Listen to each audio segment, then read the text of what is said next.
Hi dear audience, if there is a country that is in a good economical state, that its trade balance is in its favor and it has a good cash reserve and good gold reserve, and it is will logically undergoes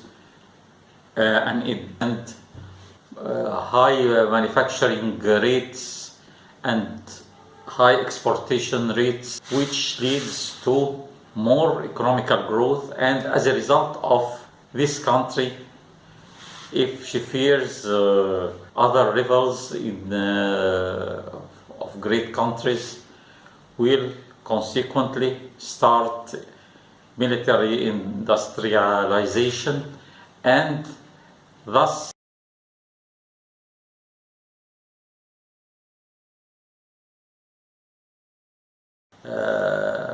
will start to be a great power and one of the strong major powers in our world. It's not India I am speaking of course, it's China I am speaking of. Well then, what have led China or made her to reach or to be that like? Primarily in the past, before 1970s, China was a highly populated country. At that time it was about 800 millions, known to be in good position as regarding economy, but not that much as today. What made her reach this level? Well, China was assisting North Vietnam and the Viet Cong forces against America, that was trying to assist South Vietnam against Northern Vietnam. China had a very assisting role with the North Vietnam. After the Vietnam War finished, I don't know why, Henry Kissinger, the National Security Advisor of the President of the United States, visited China and presented great concessions on a tray of gold. He opened China to the external world. Before this visit, China was closed on itself, contented with supplying its own needs and its own people. She had good industry, enough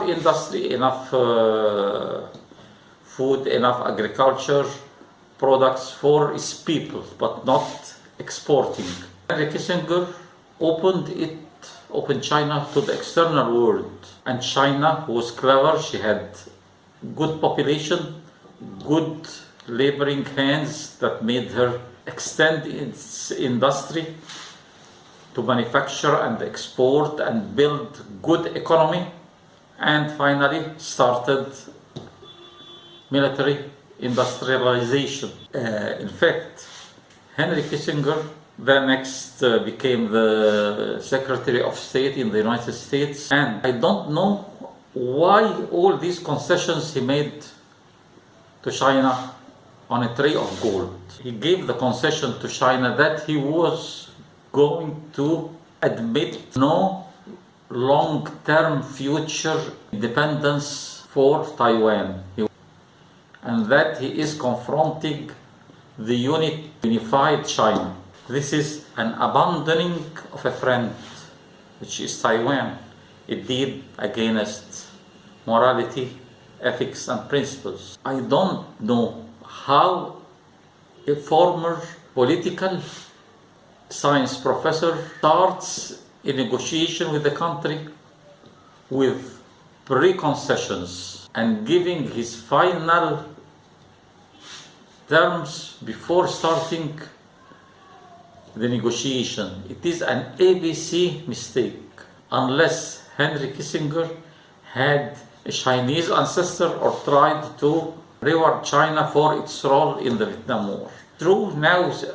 It's true now America is trying to change this situation by some simple things like the visit of Nancy Pelosi, the chief of the majority in the Congress, and such things, simple things. But I think it's too late because China has passed the line where no one can bring her back, and the clockwise cannot return back.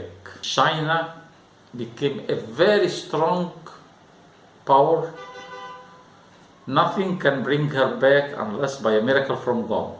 In fact, America accepting kicking away Taiwan from representing China in the United Nations is a great mistake, was a great mistake.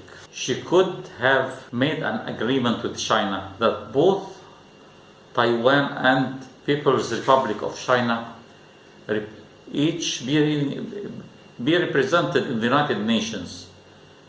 Now Taiwan is not at all represented in the United Nations. It is a great mistake. Taiwan is a free country, democratic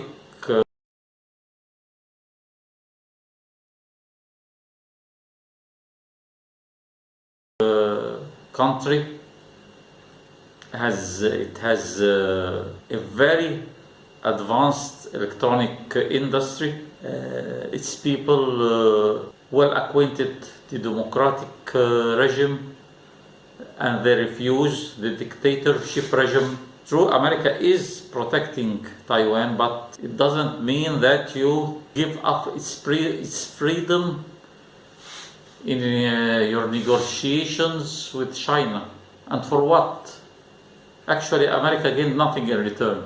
It's a loser. It has been a loser negotiation.